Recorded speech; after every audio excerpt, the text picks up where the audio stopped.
Hi friends, ಬನ್ನಿ ಇವತ್ತು ನಿಮಗೆ ಈಸಿಯಾಗಿ ಸಿಂಪಲ್ಲಾಗಿ ಒಂದು ವೈಟ್ ಪಲಾವ್ ಹೇಗೆ ಮಾಡೋದು ಅಂತ ತೋರಿಸ್ತೀನಿ. ನಾನೀಗ 1 ಟೇಬಲ್ ಸ್ಪೂನ್ ಆಗೋಷ್ಟು ಆಯಿಲು ಮತ್ತು 1 ಟೇಬಲ್ ಸ್ಪೂನ್ ಆಗೋಷ್ಟು ತುಪ್ಪ ಹಾಕ್ಕೊಂಡಿದ್ದೀನಿ. ಮತ್ತು ಇದೆಲ್ಲ ಸ್ಪೈಸೀಸು, ಚಕ್ಕೆ, ಲವಂಗ, ಸ್ಟಾರು, ಪಲಾವ್ ಎಲೆ ಇಷ್ಟು ಹಾಕ್ಕೊಂಡಿದ್ದೀನಿ.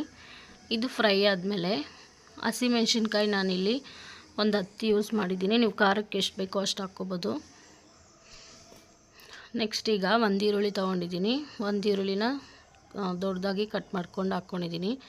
1 ಇಲ್ಲ 2, ನಾನು 2 ಹಾಕಿದ್ದೀನಿ. ಇದು ಚೆನ್ನಾಗಿ ಫ್ರೈ ಮಾಡ್ಕೊಬೇಕು. ಇದು ಫ್ರೈ ಮಾಡ್ಕೊಂಡ್ಮೇಲೆ 1 ಟೇಬಲ್ ಸ್ಪೂನ್ ಆಗುವಷ್ಟು ಜಿಂಜರ್ ಗಾರ್ಲಿಕ್ ಪೇಸ್ಟ್ ಹಾಕ್ಕೊಳ್ಳಿ. ಹಾಕ್ಕೊಂಬಿಟ್ಟು ಚೆನ್ನಾಗಿ ಹುರ್ಕೊಬೇಕು.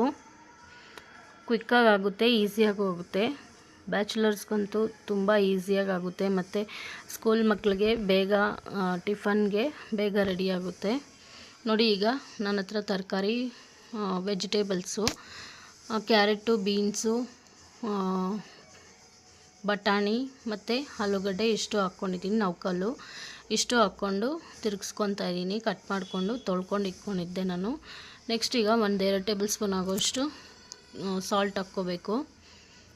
ಮತ್ತು 1 ಟೇಬಲ್ ಸ್ಪೂನ್ ಆಗುವಷ್ಟು 1-2 ಟೇಬಲ್ ಸ್ಪೂನ್ ಆಗುವಷ್ಟು ಮೊಸರು ಹಾಕ್ಕೋಬೇಕು. ಹಾಕ್ಕೊಬಿಟ್ಟು ಚೆನ್ನಾಗಿ ತಿರುಗಿಸ್ಕೊಳ್ಳಿ. ತಿರುಗಿಸ್ಕೊಂಬಿಟ್ಟು 1-2 ಸ್ಪೂನ್ ಆಗುವಷ್ಟು ಬಿರಿಯಾನಿ ಮಸಾಲ ಹಾಕ್ಕೋಬೇಕು. ಹಾಕ್ಕೊಂಬಿಟ್ಟು ಚೆನ್ನಾಗಿ ತಿರುಗಿಸ್ಕೋಬೇಕು. ನೋಡಿ, ಚೆನ್ನಾಗಿ ತಿರುಗಿಸ್ಕೊಂಡ್ಮೇಲೆ ನಾನು 2 ಗ್ಲಾಸ್ ಅಕ್ಕಿ ತೊಗೊಂಡಿದ್ದೆ, ಅದನ್ನು ಹಾಕ್ಕೊತಾ ಇದ್ದೀನಿ. ಮಾಮೂಲಿ ಬುಲೆಟ್ ರೈಸ್ ನಾನು ಯೂಸ್ ಮಾಡ್ತಿರೋದು. ನೀವು ಯಾವ ರೈಸ್ ಬೇಕಾದರೂ ಯೂಸ್ ಮಾಡ್ಬೋದು. ಮತ್ತು ಧನಿಯಾ, ಇದು ಪುದೀನ ಮತ್ತು ಕೊತ್ತಂಬರಿ ಸೊಪ್ಪು ಸ್ವಲ್ಪ ಕಟ್ ಮಾಡಿಕೊಂಡು ಹಾಕ್ಕೊಂಡಿದ್ದೀನಿ. ಮತ್ತು ಅದನ್ನು ಚೆನ್ನಾಗಿ ತಿರುಗಿಸ್ಕೊಂಡು 2 ಚೊಂಬು ಆಗೋಷ್ಟು ನೀರು ಹಾಕ್ಕೊತಾ ಇದ್ದೀನಿ. ನಾನು 2 ಗ್ಲಾಸ್ ಅಕ್ಕಿ ತೊಗೊಂಡಿದ್ದೆ, ಅದಕ್ಕೆ 2 ಚೊಂಬು ನೀರು ಹಾಕ್ಕೊತಾ ಇದ್ದೀನಿ. ಹಾಕ್ಕೊಂಬಿಟ್ಟು ಚೆನ್ನಾಗಿ ತಿರುಗಿಸ್ಕೊಬೇಕು.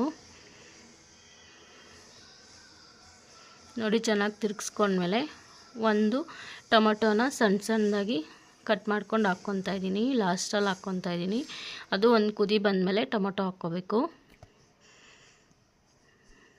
ನೋಡಿ, ಇದು ಕುದೀತಾ ಇದೆ. ಕುದೀತಾ ಇರೋವಾಗ ನಾವು ಮುಚ್ಚಳ ಮುಚ್ಚಿ ವಿಸಿಲ್ ಹಾಕಬೇಕು. 1-2 ವಿಸಿಲ್ ಬಂದರೆ ಸಾಕು.